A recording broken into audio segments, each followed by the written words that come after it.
इसमें हम आपको बता रहे थे प्रश्न से संबंधित बातें कि किस प्रकार से प्रश्नोत्तर प्रश्न जो है वो प्रश्न पत्र बन करके आएगा। तो इस संबंध में हम आपको बता रहे थे कि वैसे हम आपको बता चुके हैं, फिर भी हम इसको आपके सामने कुछ दोबारा थोड़ा बता रहे हैं। इस संबंध में आप सहज इसको देखेंगे और अच्छी तरह से इसको जानेंगे। तो इसमें हम यह देखते हैं कि प्रश्न पत्र के अंतर्गत अब हमारे सामने 4 खंड ने आकर के 2 खंडों में ही हमारा प्रश्न पत्र आएगा। उन 2 खंडों के अंतर्गत ही सभी प्रश्न बन करके आएंगे। वो किस किस प्रकार से आएंगे इस विषय में हम चर्चा करते हैं, बताते हैं। तो ये हम ध्यान से सुनेंगे। हम आपको प्रश्न पत्र से संबंधित बातें बता रहे हैं कि प्रश्न पत्र इन परीक्षाओं में किस प्रकार से बन करके आएगा। इसमें प्रश्न पत्र के अंतर्गत जिस प्रकार से पहले प्रश्न पत्र बनता था उसमें परिवर्तन आया हुआ है। उसमें किस तरह का परिवर्तन आया है इसके विषय में हम आपको बताते हैं। इसमें सबसे पहले 4 खंड आया करते थे। 4 खंडों में यह पेपर बन करके आता और क ख ग घ। लेकिन आज जो परिवर्तन की स्थिति हमारे सामने आई है उस परिवर्तन के तहत अब यहाँ पर 4 खंडों में प्रश्न पत्र बनकर के नहीं आएगा, बल्कि वह 2 खंडों के अंतर्गत ही प्रश्न पत्र बनकर के आएगा। 2 खंड ही उसमें रहेंगे, ए या बे या के या ख।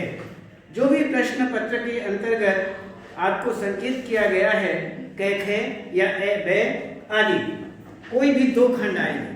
अब हम देखते हैं उन दोनों खंडों में जिस तरह से चारों खंडों के प्रश्न पत्र बनकर के 4 खंडों में प्रश्न पत्र बनकर के अलग अलग उनका विषय बनकर के आता था, आज केवल वह 2 खंडों में ही बदल गया है, उनको रख दिया गया है। अब सबसे पहले खंड के अंतर्गत हमारे सामने 10 प्रश्न बनकर के आएंगे। 10 प्रश्न होंगे और 10 प्रश्नों के अंतर्गत क्या क्या आएगा ये देखेंगे।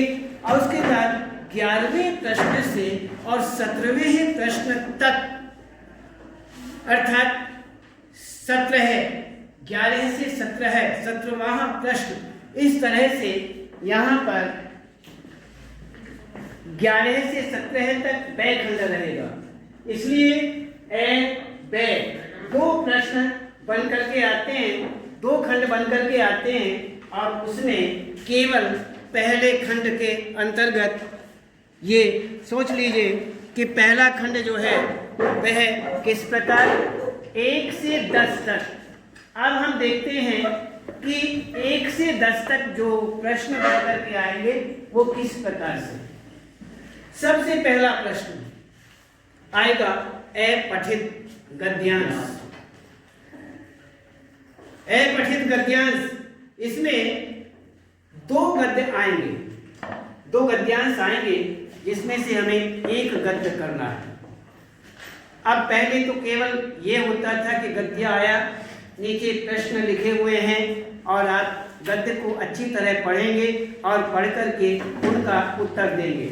लेकिन अब क्या हो गया, 2 गद्य आएंगे, दोनों में से ये निर्देश होगा कि आप एक गद्य करेंगे। अब गद्य तो अच्छी तरह पढ़ा ही जाएगा, बिना गद्य के पढ़े हुए आप आंसर कैसे देंगे। इसलिए गद्य का पढ़ना तो अनिवार्य है, लेकिन उसके साथ साथ में आपके सामने उस गद्य के नीचे 5 प्रश्न आएंगे। हर प्रश्न के नीचे 4 विकल्प लिखे हुए होंगे, 4 आंसर लिखे हुए होंगे, 4 जो 4 ऑप्शंस हैं वो लिखे होंगे, 4 विकल्प होंगे। उन चारों में से जो सही है वो आप लिखेंगे। ये निश्चित है। हर प्रश्न के नीचे 4-4 विकल्प होंगे और चारों विकल्पों में से जो सही विकल्प है वह आप उत्तर में लिखेंगे। तो इस तरह से यहाँ पर 5 प्रश्न आएंगे और वह 5 ही नंबरों के होंगे। 1 नंबर का 1 प्रश्न होगा।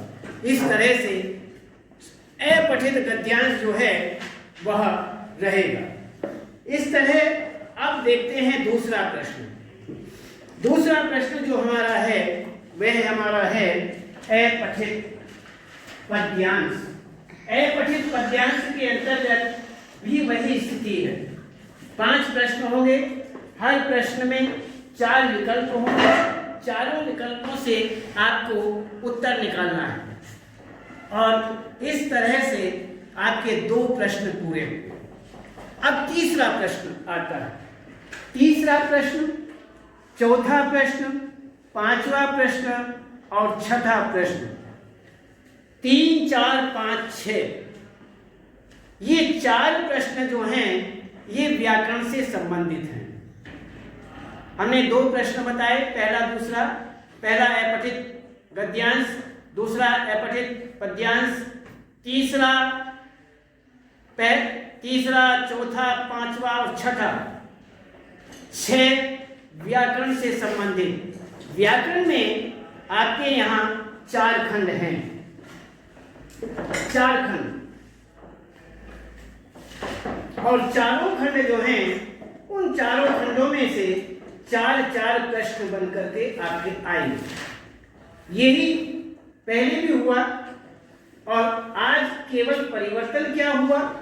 परिवर्तन इतना हुआ है कि अब हर खंड में, हर प्रश्न में 4 प्रश्न में आकर के 5 प्रश्न आएंगे। 5 प्रश्न आएंगे और 5 प्रश्नों के अंतर्गत अर्थात उनके बीच से आपको एक प्रश्न छोड़ देना होगा। 4 ही प्रश्न करने हैं। 5 प्रश्न तो निश्चित रूप से आएंगे। हर खंड में 5 आएंगे। तीसरे प्रश्न में भी 5 प्रश्न होंगे, चौथे में भी, 5वें में भी और 6ठे में भी। लेकिन 5 में से आपको एक छोड़ करके 4 प्रश्नों के उत्तर देने हैं और हर 4 प्रश्नों में भी उसी प्रकार से विकल्प होंगे। हर प्रश्न में 4-4 विकल्प होंगे। उनमें से ही आपको उत्तर निकालना है। अपनी तरफ से कोई उत्तर नहीं देना है। आप गद्य पढ़ें और गद्य पढ़ने के बाद आपको उन चारों से अगर कोई उत्तर नजर आने लगे, अच्छा लगने लगे कि उत्तर तो चारों में है नहीं, ये तो 5वां उत्तर इसमें है, गद्य के अंदर है, हमारे हिसाब से तो यही इसका ठीक रहेगा, नहीं, ऐसा हमें नहीं करना है। जो 4 प्रश्नों के एक प्रश्न के अंतर्गत जो 4 विकल्प दिए हैं उन विकल्पों के द्वारा ही आपको उत्तर निश्चित करना है। जो आपको सही लगता है उसका खंड भी अच्छी तरह लिखा जाए। क है, ख है, ग है, घ है, कोई भी हो सकता है और उस खंड के सामने जो लिखा हुआ है सो उसे भी आप कॉपी के अंदर लिखेंगे, आंसर में, उत्तर में लिखेंगे, पूरा लिखेंगे। खंड लिख करके नहीं छोड़ना है। हमने खंड लिख दिया, एक खंड हमें अच्छा लग रहा है, तीसरा खंड हमें अच्छा लग रहा है, गए खंड अच्छा लगता है इसलिए गए शब्द लिखा और आगे कुछ नहीं लिखते हैं, छोड़ देते हैं, उस पर 0। आप गए भी लिखेंगे, तीसरा खंड आप सही मानते हैं तो गए भी लिखेंगे, गए खंड आपने लिख दिया है, गए खंड के सामने जो भी लिखा हुआ है उसे भी आप सहज अपनी कॉपी में उत्तर में लिखेंगे, तभी वह उत्तर पूरा माना जाएगा। ये हुआ। अब तीसरा, चौथा, 5वां, 6ठा ये व्याकरण से संबंधित चारों खंड आ जाते हैं और चारों खंडों में 5-5 प्रश्न आएंगे जो कि आपको 4-4 के उत्तर देने हैं। इस प्रकार से आपके 6 प्रश्न पूरे हो जाते हैं और ये सारे के सारे कितने नंबर के होंगे? 4-4 नंबर के ही होंगे। इसलिए आप अपठित गद्यांश 5 नंबर, अपठित पद्यांश 5 नंबर और तीसरा, चौथा, 5वां, 6ठा ये जो 4 प्रश्न हैं ये भी 4-4 आपको उत्तर देने हैं और ये भी 4-4 नंबर के अर्थात 16 नंबर के हैं। ये आपके 16 नंबर के हो जाएंगे। इस प्रकार से अब 6 के बाद 7वां प्रश्न बनता है। अब 7वें प्रश्न पर हम जाते हैं। 7वां प्रश्न, अब अपठित गद्यांश भी हो चुका, पठित भी हो चुका और अन्य। अब हम देखते हैं कि इसमें ये विषय अलग से, ये हुआ हमारा अलग, तो इसमें हम इस विषय पर हमारा 7वां प्रश्न बनता है और 7वां प्रश्न एक पठित के रूप में आता है। पठित रूप में जो हम पाठ पढ़ते हैं, हमारी किताबें हैं, किताब के अंतर्गत आता है। किताब में क्या पढ़ते हैं हम? गद्य पाठ पढ़ते हैं, पद्य पाठ पढ़ते हैं, कविता पढ़ते हैं, पाठ पढ़ते हैं। तो अब हमने अपठित गद्यांश और पद्यांश देखे, अब पठित गद्यांश पद्यांश के विषय में बात करते हैं। अब हमारा 7वां प्रश्न जो है वह पठित गद्यांश से आएगा। पठित गद्यांश, उसमें से एक पैराग्राफ आएगा, एक अनुच्छेद आएगा और उस अनुच्छेद से 4 प्रश्न, उस अनुच्छेद से 5 प्रश्न बनकर के आएंगे। 5 प्रश्न होंगे। उसी प्रकार से उनके नीचे विकल्प होगा और विकल्प में से आपको उत्तर निकालने हैं। वह भी 5 नंबर का होगा। 5 नंबर का हुआ। इसी प्रकार से फिर 8वां प्रश्न होगा। 8वें प्रश्न में 2 प्रश्न बनकर के आएंगे जो कि काव्य से संबंधित हैं, काव्य से संबंधित होंगे और अन्य। इसमें आप पहले ये देख लीजिए कि गद्य से ही संबंधित, मानिए गद्य से संबंधित होंगे और गद्य के 2 जो गद्य के जो पाठ हैं उन्हीं में से 2 प्रश्न आएंगे और दोनों प्रश्नों में भी उसी प्रकार से विकल्प होंगे और 2 ही प्रश्न हैं और 2 ही नंबर के हैं, तो 7 नंबर के होंगे। इस तरह से अब 9वां प्रश्न आपका पद्य का होगा और पद्य का भी उसी प्रकार से 5 प्रश्न आएंगे और 5 नंबर के होंगे। विकल्प उसी प्रकार से 4 विकल्प होंगे। उसी प्रकार से आपको उत्तर देने हैं। उसी प्रकार से अब 10वां प्रश्न बनता है। 7वां पठित गद्यांश, फिर 8वां गद्य के प्रश्नोत्तर 2, फिर 9वां प्रश्न पठित पद्यांश के 5 प्रश्न, उसके बाद 10वां प्रश्न 2 पठित पद्यांश से आए हुए प्रश्न। इस तरह से यहाँ पर ये 5, 2, 7 और 5, 2, 7 गद्य और 7 नंबर पद्य, ये बनते हैं 14 नंबर। इस तरह से आप 10वें नंबर तक केवल आपके विकल्प आएंगे। विकल्प वाले आपको विकल्प मिलेंगे 10वें प्रश्न तक और उसके बाद आपके विकल्प बंद हो जाते हैं। उसके बाद विकल्प नहीं आएंगे। आपसे जो भी प्रश्न पूछे जाएंगे उनके आपको उत्तर निश्चित शब्दों के अंतर्गत देने हैं, जिसमें 25 से 30 भी होंगे, 30 से 40 भी होंगे और 40 से 50, 50 से 60, 60 से 70 और 100 शब्दों तक भी इसमें शब्द आएंगे और उनको आपको उत्तर देने हैं। ये केवल 10वें प्रश्न तक है और उसके बाद आपका 10वें प्रश्न तक ही पहला खंड पूरा हो जाता है। अब दूसरा खंड शुरू होता है। दूसरे खंड के अंतर्गत हम देखते हैं कि हमें किस प्रकार से करना है। अब दूसरे खंड की बात करते हैं।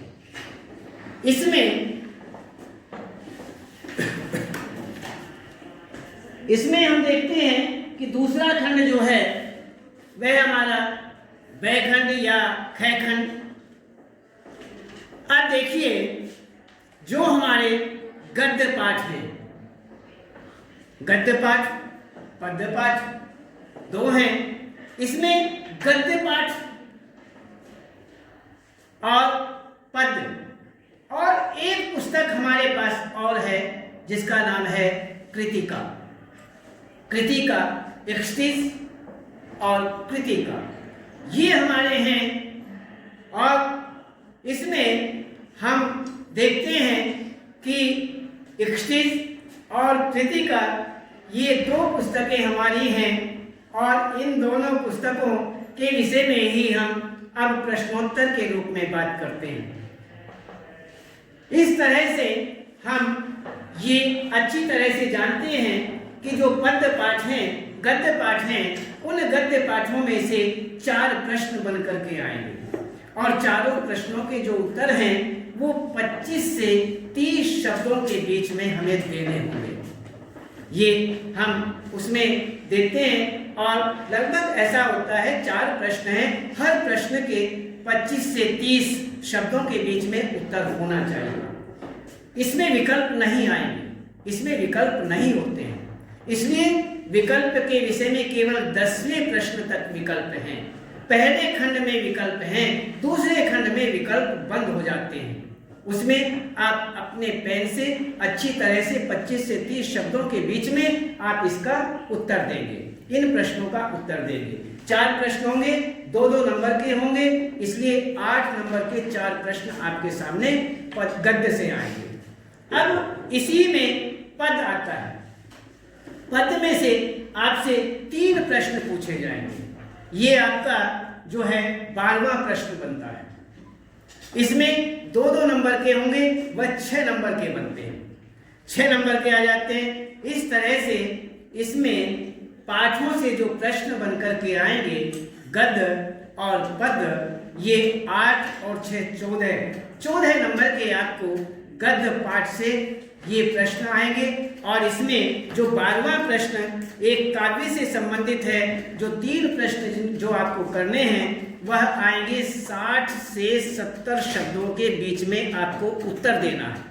60 शब्द कम से कम, अधिक से अधिक 70 शब्दों के बीच आपको उत्तर देना है। छोटे छोटे उत्तर नहीं चलेंगे, 1-2 लाइनों के उत्तर नहीं चलेंगे, या 1-2 4 10 शब्दों के उत्तर नहीं चलेंगे। 60 से और 70 के बीच के जो शब्दों के उत्तर हैं वही यहाँ पर काम करेंगे। तो इस प्रकार से ये हुआ गद्य और पद्य के प्रश्नोत्तर। अब हम देखते हैं इसके साथ में जो कृतिका है, उस कृतिका के विषय में। कृतिका में यहाँ पर 3 प्रश्न आएंगे। 3 प्रश्न जो हैं वो 3-3 नंबर के होंगे, लेकिन इसमें क्या है, आप 3 प्रश्नों से 1 प्रश्न छोड़ देंगे। 2 प्रश्न आपको करने होंगे और 2 प्रश्न जो हैं वो 3-3 नंबर के प्रश्न होंगे। इसलिए 6 नंबर कृतिका के बनते हैं, 6 नंबर कृतिका से आएंगे। तो इसी प्रकार से यह भी 40 से 50 शब्दों के बीच में आपको इनका उत्तर देना होगा।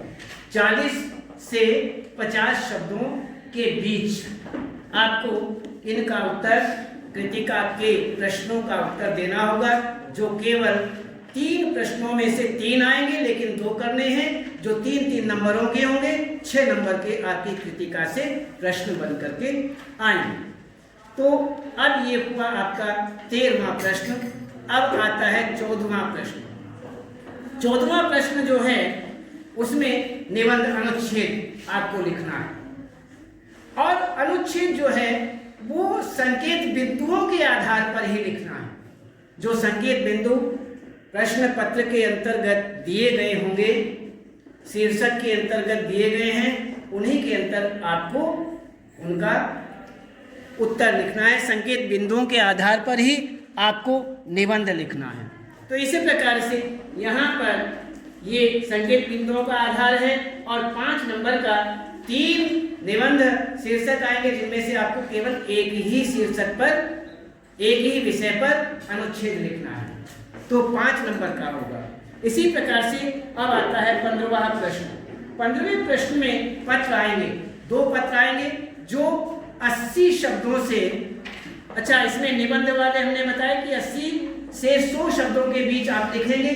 उसी प्रकार से पत्र भी हैं, पत्र में भी 80 से 100 शब्दों के बीच में आप पत्र लिखेंगे। 2 पत्र आएंगे जिनमें से आपको एक करना है।